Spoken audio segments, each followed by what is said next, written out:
Stefon Diggs had a clean ACL, no meniscus involvement, no MCL damage. And so for him, I do think, especially considering he did avoid PUP and some of the movement patterns from Stefon Diggs, you could barely even tell he was coming off of injury. He's full go in practice. He's been full go over the last however many weeks. And he now has, 6 or 7 weeks to still prepare even more for week one. And he's been fully installed in the new offense. As you said, everyone loves Drake May. I think Stefon Diggs is going to slide in as his wide receiver one, which, I mean, you kind of want that in Josh McDaniels' offense.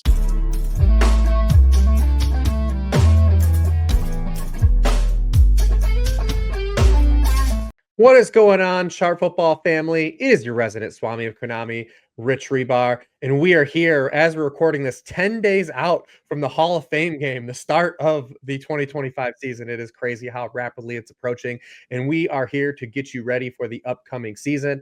As a reminder, a little housekeeping, you can use promo code SHARP5 over at sharpfootballanalysis.com. That can get you $5 off the 2025 preview book that Warren and the crew has worked so diligently on this offseason. And also, if you want to pivot and use that for $5 off the draft kit that myself and Raymond Summerlin are working on, you can use that promo code over there for that as well.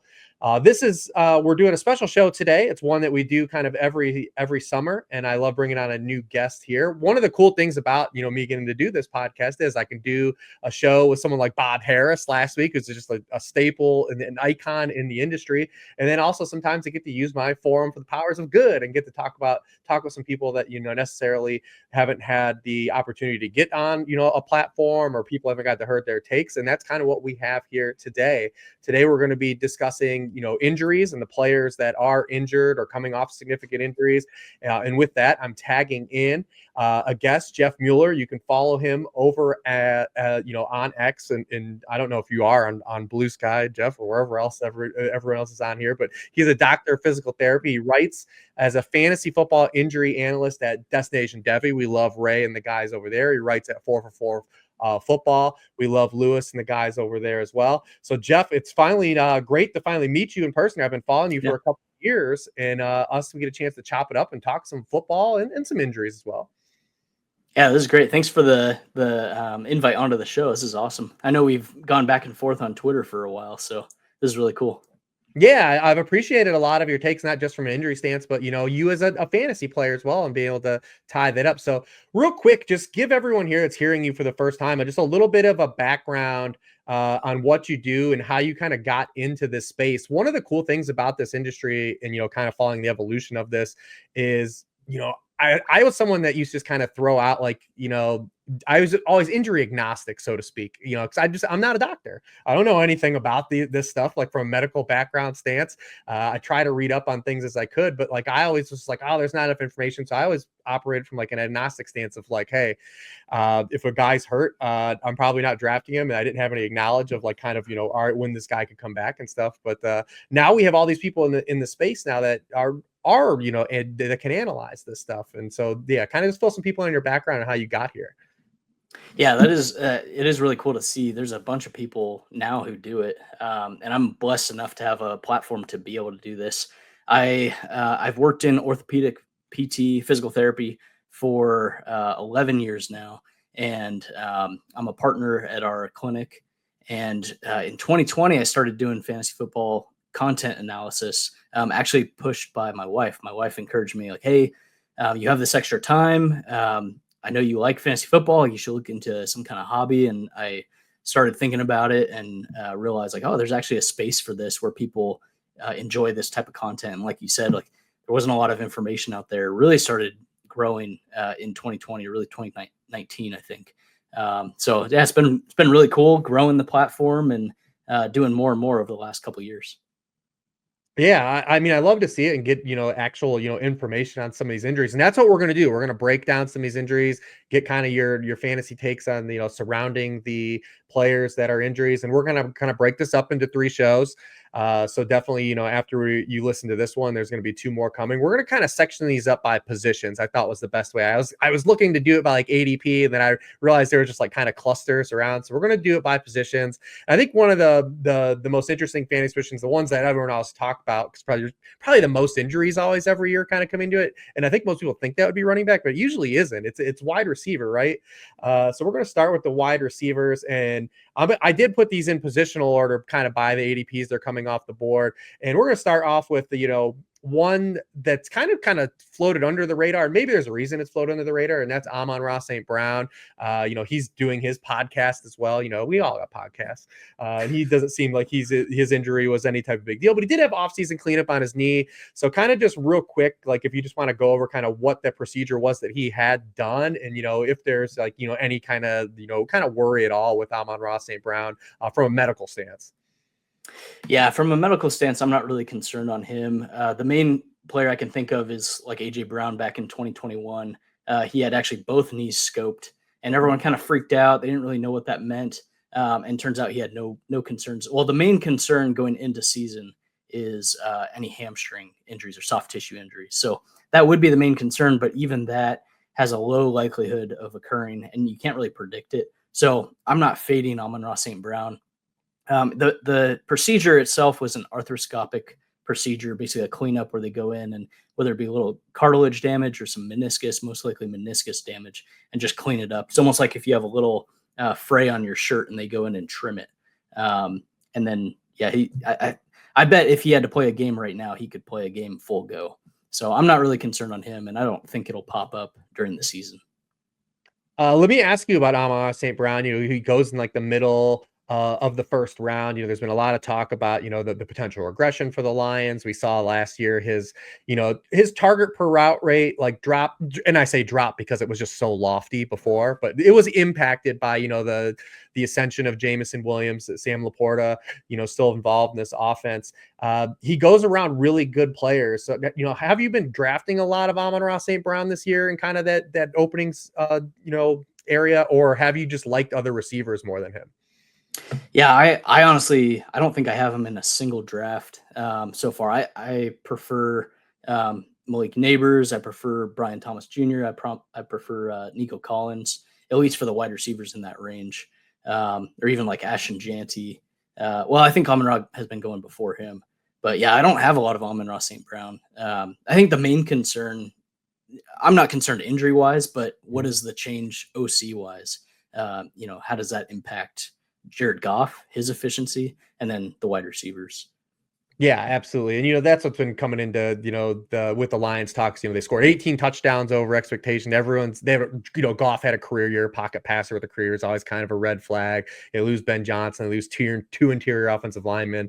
And it's not like we're scared of Jahmyr Gibbs and Amon-Ra St. Brown from a talent, but when you're paying lofty prices for these guys, sometimes it can break a tie, right? And that's kind of where I've been with Amon-Ra as well, is just like liking some of the other receivers a little bit more. I would love for him to be going more towards like the 1-2 turn area instead of like a firm middle of the first round. That is. Let's talk about another player who was just in the news last week. Rashee Rice. He has a suspension, and we'll get to the suspension in a little bit and just see how you've kind of calibrated for suspension. But he was also coming back from a pretty severe injury, right? He got injured in week 4 last year. I think a lot of people thought he had an ACL injury, but he did miss the rest of the season. First of all, just kind of give some clarity on what injury he actually had that forced him out for the rest of the year. And from, a medical stance, like, was that something we were going to need to be worried about coming into this season, even if he wasn't going to be suspended? Yeah, so his injury on paper, without knowing severity, and when you see these injuries, the severity makes a huge difference, and sometimes it's just information that you don't necessarily get right away.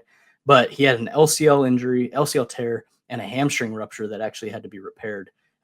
Especially for a wide receiver, the hamstring is so important in stabilization of the knee, and then helping deceleration, helping protect other ligaments, including the ACL.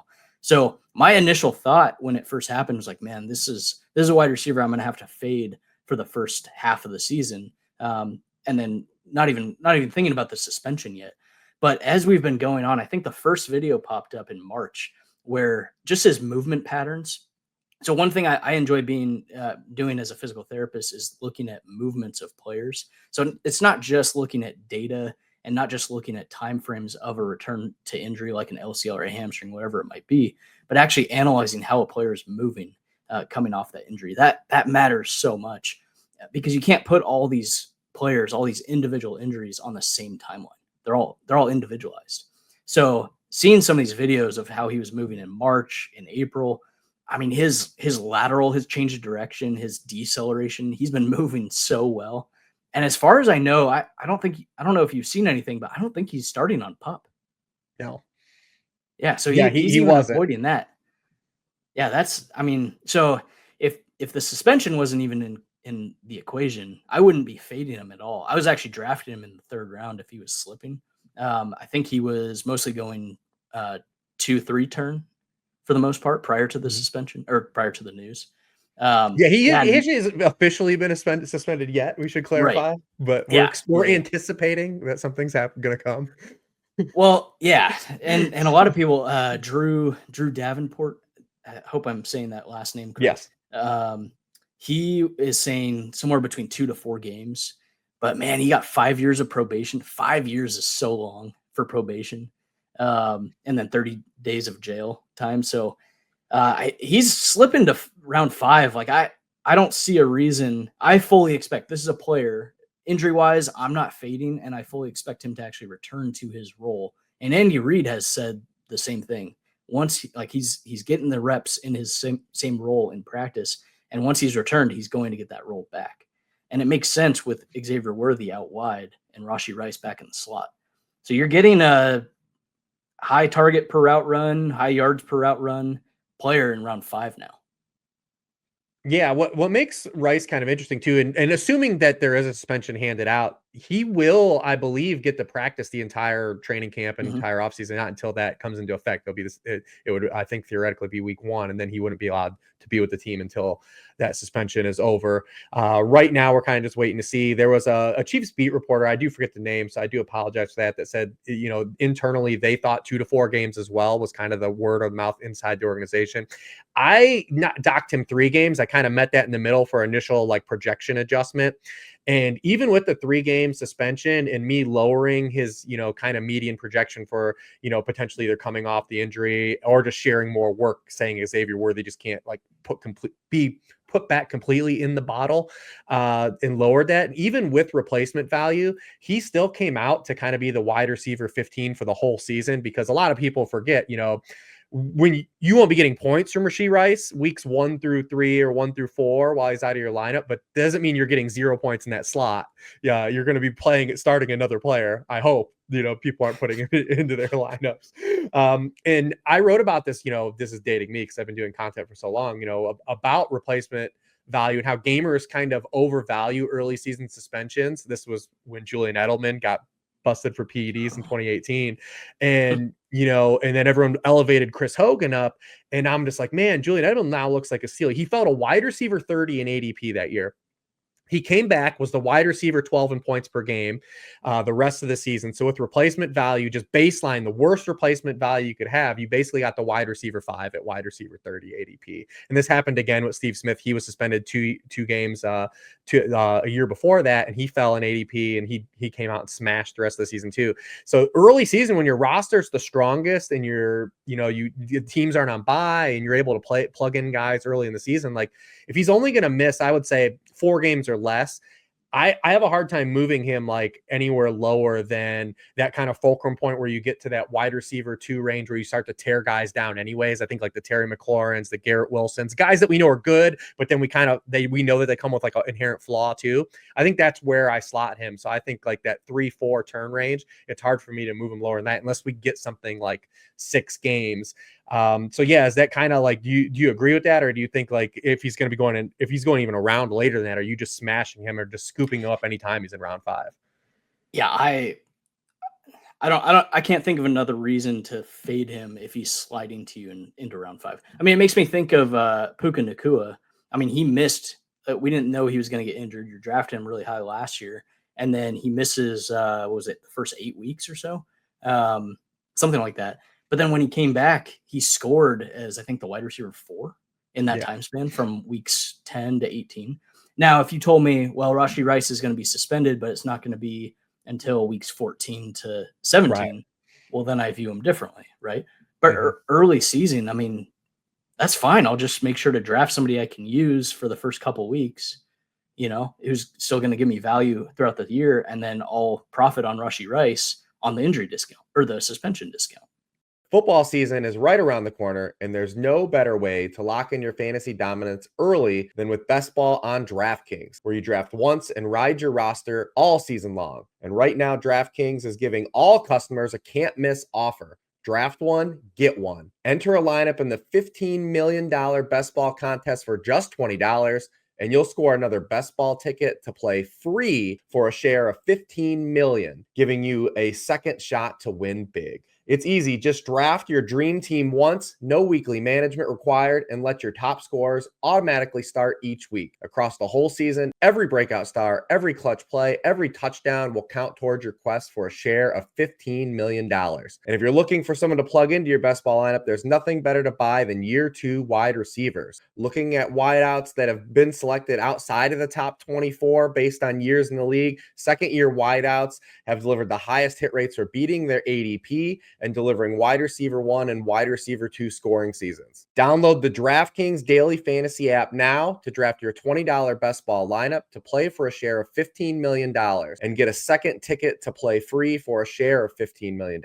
That's two chances to win big without ever setting your lineup again. Draft one, get one. Only on DraftKings. The crown is yours. Yeah, and I would assume that there won't be an appeal of a suspension if he took a plea already, like because he expedited he wasn't supposed to go to court until I believe it was January 20th, and he Yeah. just bypassed all that and took this plea because again, we're not lawyers or anything, but it's just like it seems like this was a more palatable circumstance than what could have been the worst case scenario if he goes to court and then this thing plays out. But yeah, let's move on to another player that actually also avoided pup. And Yep. kind of an interesting guy, because he's 32 years old. So you're kind of getting like the age stuff factored in. But no matter what show I've been on all season, everyone loves Drake May. Like I haven't, no one said anything bad. I haven't been on one show. I'm sure there are people that don't like Drake May, but I haven't been anywhere this offseason where someone's like, not Drake May is getting hyped everywhere, but no one on the Patriots is getting any steam. Are we finally going to see now that Stefon Diggs avoided the pup list that maybe he climbs a little bit, or do you think that just like maybe his age and stuff and changing teams, like he just doesn't climb? But we have two receivers that we're going to talk about with ACLs. Talk a little bit too, just about if these are the same ACL injuries or Diggs's ACL injury, if it just it was a clean ACL, or if it had PCL, anything else, and then kind of talk about Stefon Diggs, kind of what we're expecting from him in terms of being ready to start this season, relatively close to full strength. Yeah, Stefon Diggs had a clean ACL, no meniscus involvement, no MCL damage. And so for him, I do think, especially considering he did avoid pup, I actually pulled up a tweet back in March, and I was predicting that he could play a game by July if needed. And turns out he cleared pup. Some of the videos, I know Ben Cummins, I think is his last name. He was talking about Kendrick Bourne had a video, and some of the movement patterns from Stefon Diggs, you could barely even tell he was coming off of injury. So I think he's going to be, he's off pup avoiding, he's full go in practice. He's been full go over the last however many weeks, in OTAs or minicamp, whatever it was. And he now has 6 or 7 weeks, 8 weeks to still prepare even more for week one. And he's been fully installed in the new offense. So as you said, everyone loves Drake May. I think Stefon Diggs is going to slide in as his wide receiver one, which, you kind of want that in Josh McDaniels' offense. And a lot of people, maybe you can probably point better towards his numbers last year.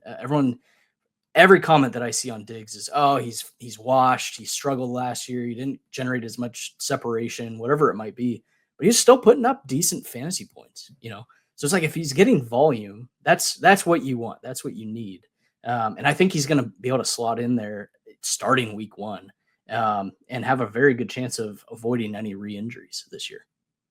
Yeah, I look at him and he's been going off the board, like well as like your wide receiver 4, wide receiver 5 on your roster, and maybe he Yeah. climbs up to be like a wide receiver 3. Which if you draft wide receiver heavy, that's still an ADP where he can be your rostered wide receiver 4 or flex.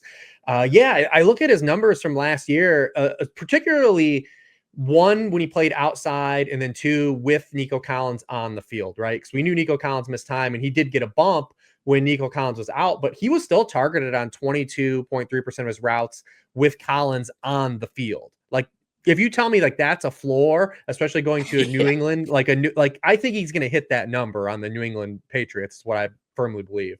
And then you look at outside, when he did play outside, he still averaged 2.4 yards per route run. And he did play outside more when Nico Collins missed that section of time, early in the season. So this is a player, I think, in Josh McDaniel's scheme too, he's going to move around and he's going to play inside and out and get those opportunities. That won't just be DeMario Douglas in the slot. I think when they go to like 11 personnel, Douglas will play in the slot, but he's going to be in all the wide receiver 1, wide receiver 2 sets, will be Stefon Diggs. So yeah, he's been a guy, just look at his ADP and it's just like really hard not to be kind of excited where he's going and feel like you're getting insulation already kind of really baked in. And I do expect him to climb a little bit, especially when people, you say, see him running around or if he's active for a preseason game or something. But how high can he really climb? Like, is he going to jump like Chris Olave? Is he going to jump Calvin Ridley? I doubt he really gets to those guys like Zay Flowers. I saw, even if he climbs up into like the wide receiver 3 range, I don't think he's going to climb into like the top 30 at all. Yeah, I'd be surprised. I bet just the way people treat ACL injuries, I bet there's still going to be a large group that don't want to bump him up too much. So I bet we don't see a big jump until maybe mid-August, where he's really starting to be really active. So I'm enjoying. I've been drafting him in several leagues, and I'm enjoying the injury discount for now.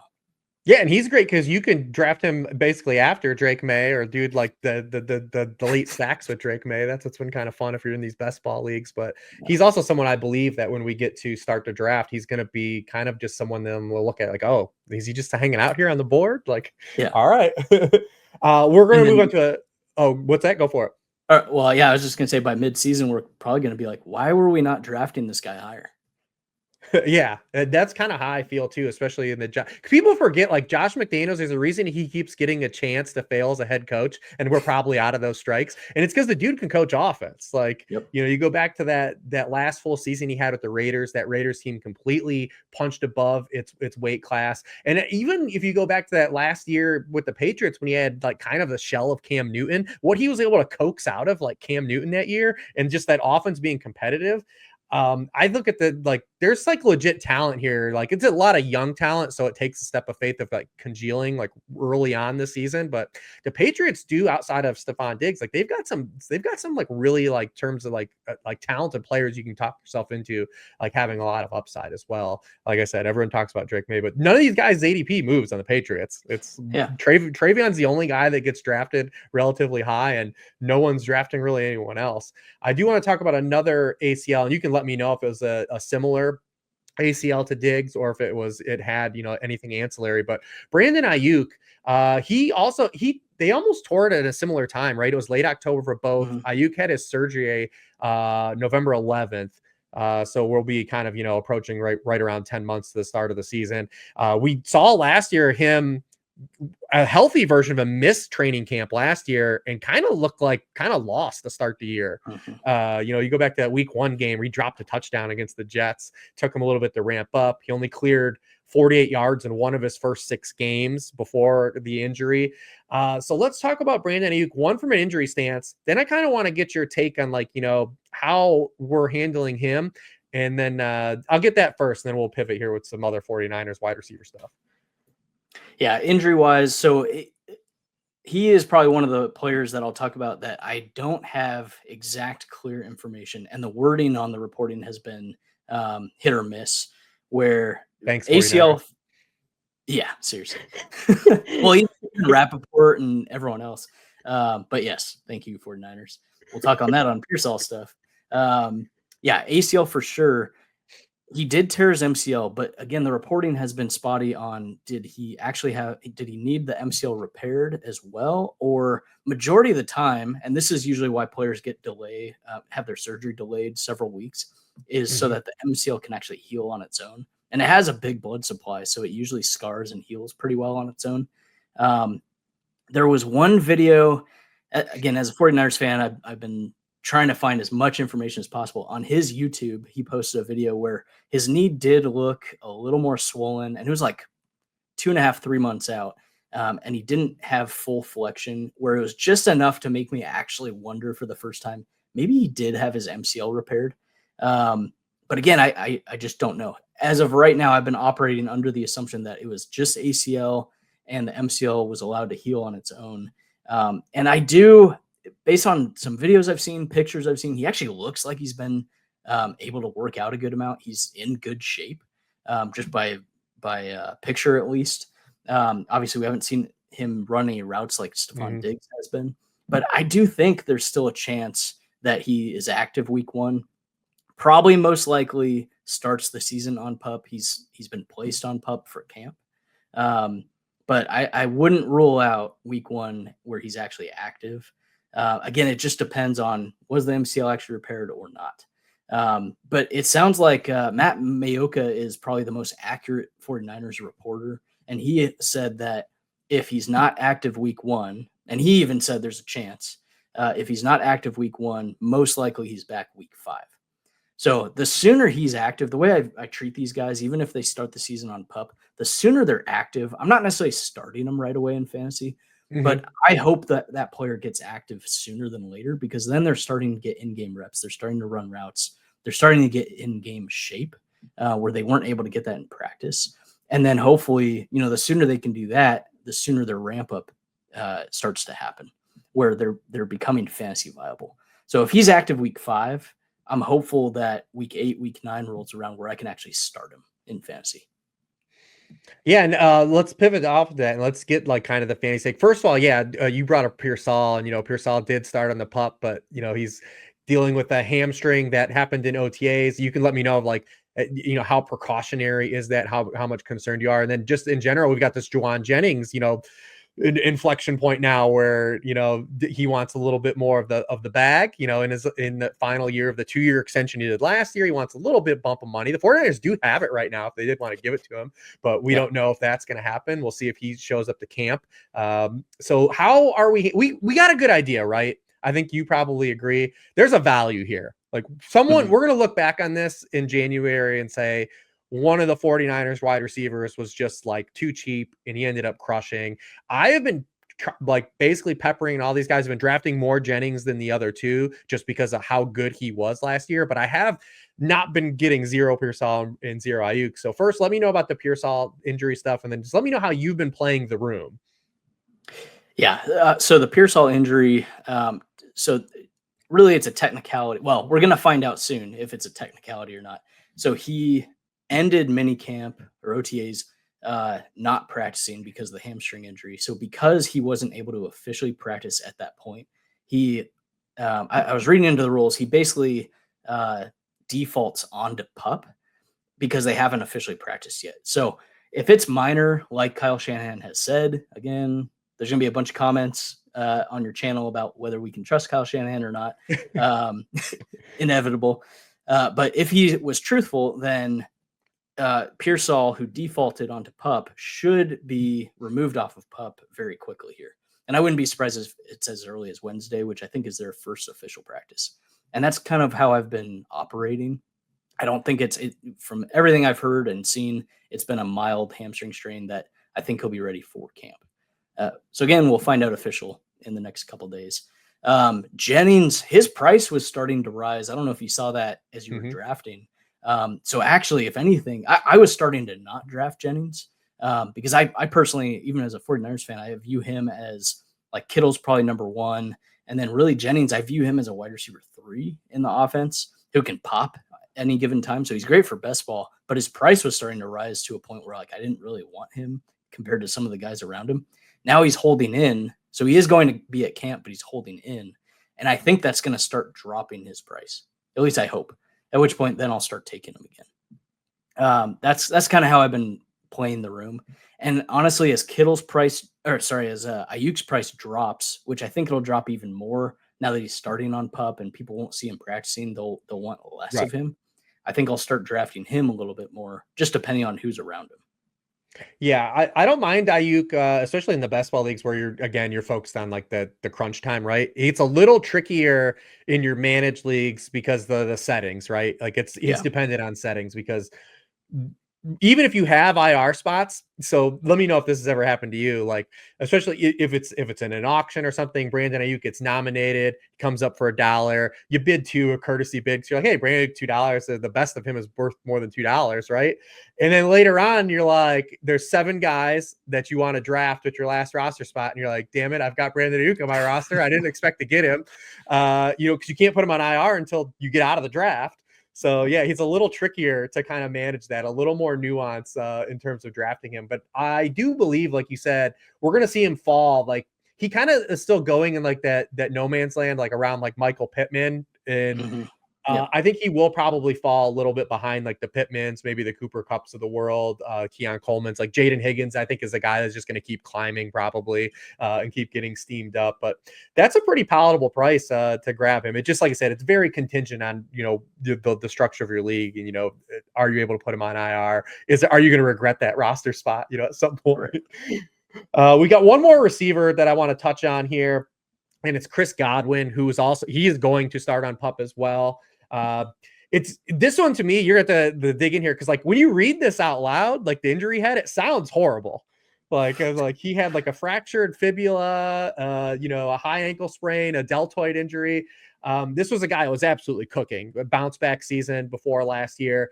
Liam Cohen was a part of that. He got just a truckload of targets like at the line of scrimmage last year, and we hope Liam Cohen does that for Brian Thomas Jr. and Travis Hunter as well. Now that he's gone to Jacksonville, so like not only do we have Chris Godwin dealing with this injury that I'll let you break down, but like we also have this coordinator change. We've got the addition of Emeka Egbuka. That's a rough one, man. It got me there. So yeah, Chris Godwin, talk about the injury and kind of just how you've been playing him, because he's a guy that's consistently also started to sag as we've gone this offseason. Yeah. So on paper, even with all that, the most concerning is the deltoid ligament repair. But on paper, it's a 6 to 8 month recovery. But everything that Tampa Bay has said, including Bowles, he's basically said that we're going to take it slow with Godwin. I think they've said for now 2 months that they do expect him to be ready week 1. But it's been treated very similar to when he tore his ACL and MCL. And I think at that point he actually avoided PUP, but this year they're taking him slow with easing him into team practices, letting him keep work with the team trainers, rehab field, all of that, in preparation for like making sure he gets ready for week 1. And he's a guy that I do think he's going to be active week 1. So I've seen some takes already, but well, he started on PUP. We need to start fading him, take a Egbuka. But everything I've read, and correct me if I'm wrong on this or if you've seen anything different, but he's expected to be ready for week 1, and then he's expected to keep his role, slot heavy role for the offense, which to me, if Godwin was playing more out wide and Egbuka was playing more of the slot, I would be less likely to take Godwin. I'd be fading Godwin more. But considering, especially coming off this injury, if he is playing the slot heavy role, which again, from what I've seen, he's expected to, he gets some easier matchups. He's going to be running some more routes where I don't think there's going to be as much concern on his lateral mobility, where pushing off the ankle, changing direction. I don't necessarily think he's going to be at as much of a risk there. So I'm not fading him as much as if he was playing out wide. And I don't know if you've seen it. So yeah, I mean, when they drop a comment like that, it's a little bit tough, right? Because does that mean he's going to be going into the slot when they play 11 personnel, 3 wide receivers, or does that mean he's going to still be outside when they go to 1 wide receiver, 2 wide receiver sets? Are they hoping that like the draft selection of Egbuka, I can't even say his name. Jesus Christ, I live here in Ohio, and I can't even say his name today. Tongue tying me. But if Egbuka is going to is he just insurance, or are they counting on him to kind of alleviate the snaps? Because we have Mike Evans, 32, basically has dealt with hamstring stuff the last 4 years of his career too as well. And people forget, last year the Egbuka, or not Egbuka, Evans and Godwin, they basically Baker Mayfield had 180 dropbacks without either of those guys on the field last year. Like, that was significant. Like, they got exposed for a stretch of the season when both those guys got hurt. It wasn't, and Jalen McMillan didn't even like have that surge until, he came back from like his kind of whatever injury he had. He had something going on with him during the middle of last Hamstring. year. Yeah, and he came back and then played the really strong second, the final third of the season with Mike Evans on the field. So we just got a lot of moving parts with Godwin. So it's like we're trying to figure out, is he going to be a full-time snap guy? Is he just going to be a slot only snap guy? He is not, like I said, he's sagged since the opening of the offseason, but he still hasn't fallen to the point of like some guys that we talked about. Like, he's still going significantly higher than Diggs, right? And Diggs, I think, has just a cleaner runway to saying like he's going to get more targets than Godwin.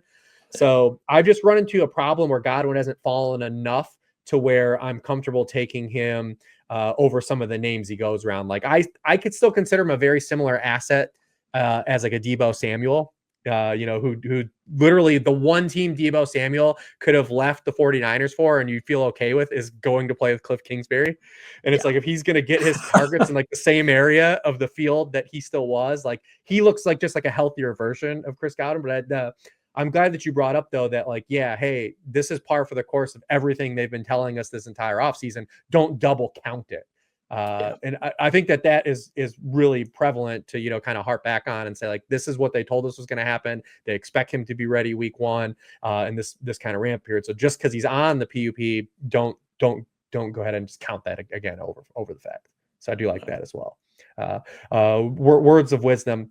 I do want to real quickly, before we, wrap up this segment on wide receivers, we do have to hit our, sponsored segment that we do for DraftKings, every week with every guest. It's time for a weekly Best Ballers segment sponsored by our friends over at DraftKings, where you can take your shot at $15 million in their best ball contest this summer. Every week, we will ask our outstanding roster of guests who their favorite fantasy football pick is this draft season. So, Jeff Mueller, who is your best baller this year? Yeah, I like. I think I've come away with him in almost every single draft I've done. Is DeMario Douglas, which we talked about a little bit when we talked about the Pats. Just that slot role with Josh McDaniels' offense. Everyone loves Drake May, but no one's talking about his weapons. DeMario Douglas has been talking all offseason about how much he loves the offense, how much they're moving wide receivers around, and how much he's expected to get the ball. And he's going as like wide receiver 70, wide receiver 71. And so I'm loving the cheap stack of getting DeMario Douglas and Drake May. Drake May is going around quarterback 16, I think. So I'm loving that especially as a cheap wide receiver, I can hammer running backs early on or some of these really high volume wide receivers early on and then get DeMario Douglas as a great best ball pick later. I like that shout too, especially if you're in the, over on DraftKings, right? That full PPR. That little bit of run out. And, Matt Harmon was someone talked about DeMario Douglas, a lot better of a player outside of the slot than people would have you believe too. So there's still a chance like he could kind of thwart the hope and ascension for, the Kyle Williams hive as well. So I love that shout. I appreciate you jumping on here and talking wide receivers. This was the first of 3 segments I'm going to be doing with Jeff. Look for us as we talk about the running back position, and then we're going to do quarterbacks and tight ends on the next 2 shows. So look for those popping up in your feed.